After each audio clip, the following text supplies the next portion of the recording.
శ్రీపతి వెంకటేశ్వర స్వామికి ఇచ్చి అంగరంగ వైభవంగా కళ్యాణ మహోత్సవం జరిపించి ఆ గారంగా పెంచుకున్న గారాల బంగరాజుని పంపలేక అత్తవారింటికి పంపుతున్నాడమ్మా. పంపేటప్పుడు ఎలాంటి మాటలు చెప్పి పంపుతున్నాడో వినండి తల్లి. అవును అబ్బా మంగరాజు వారింటికి వెళ్ళిపోతున్నావా తల్లి?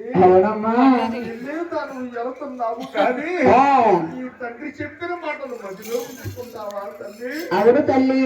అలాగని బలబల కన్నీరు ముందు కాడుస్తా సాగనంపుతున్నాడు అమ్మా. అవునమ్మా. అమ్మా చిన్నారి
గాని నీ తండ్రిని చూసినట్టే నీ బావగారిని చూసుకోవాలమ్మా. నీ తల్లిని చూసినట్టే నీ అత్తగారిని చూసుకోవాలి తల్లి. అవును తల్లి. నిన్ను పంపలేక పంపుతున్నాను కూతురా. అమ్మా మగరాజు నీ అన్నల చూసి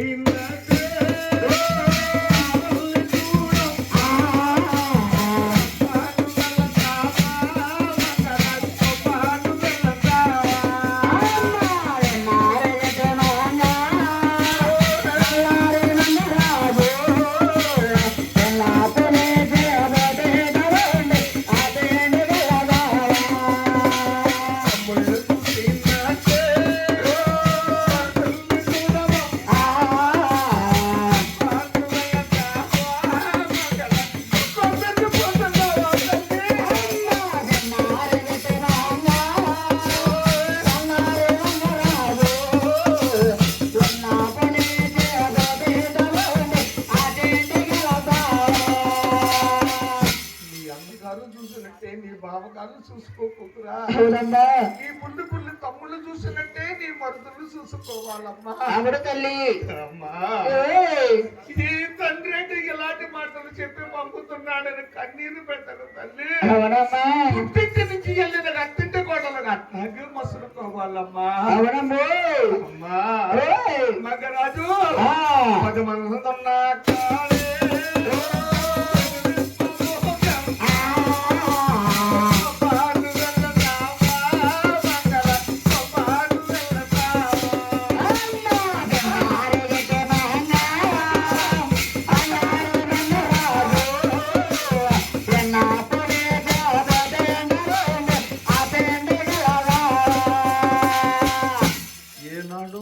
అత్తవారింటి కాడ 10 మందిలోకి వచ్చి పెళ్ళినప్పుడు తల్లి నీ నోట ఒక్క మాట పోతే 10 మాటలు పుట్టిస్తారమ్మా.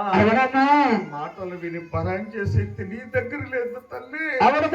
నువ్వు ఒక్క కన్నీరు పట్టు నేల రానిపున తట్టుకునే శక్తి తండ్రి గుండెకి లేదమ్మా. అమ్మా మంగరాజు నట్టెంత రోకల్లే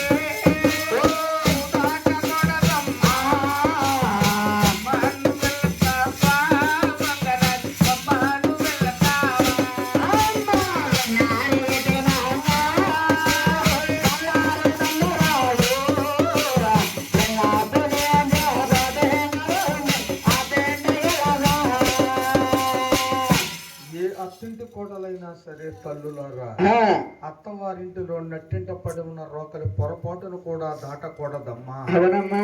అత్తవారింటిలో నట్టింట పడి ఉన్న రోకల కాన్ని దాటితే ఈ దంపా వచ్చిన లక్ష్మీదేవి దొడ్డుదారిని గెలిపోతుందా తల్లి? అవును తల్లి. ఏనాడు నీ నట్టింట లక్ష్మీదేవి నిలవదమ్మా. అవునమ్మా. పొరపాటును కూడా దాటకమ్మా. అవును తల్లి. అమ్మా తల్లి, ఈ మాట నీకు ఎలా చెప్పాలో నా నాట రావటం లేదమ్మా. అవునమ్మా. అయినా కానీ చెప్పే నిన్ను అత్తవారింటికి పంపుతాను తల్లి. అవునమ్మా. అమ్మా నీకు వెళ్ళాకనే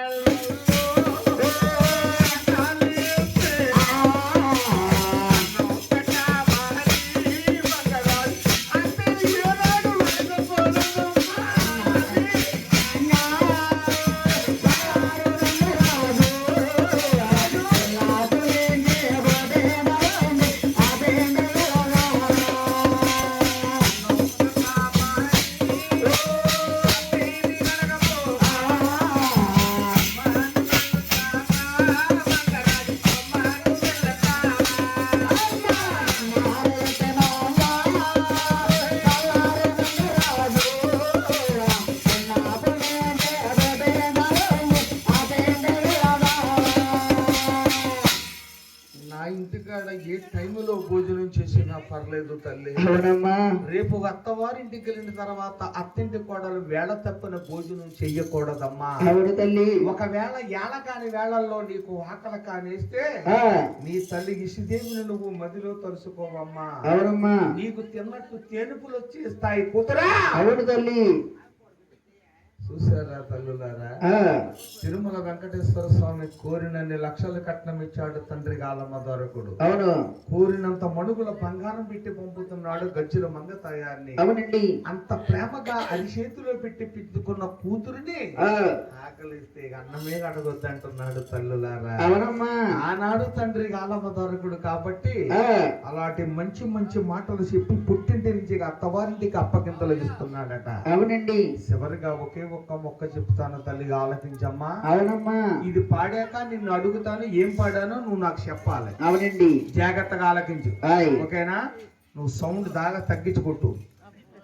అమ్మా మంగరాజు పొద్దు కూగే ముందు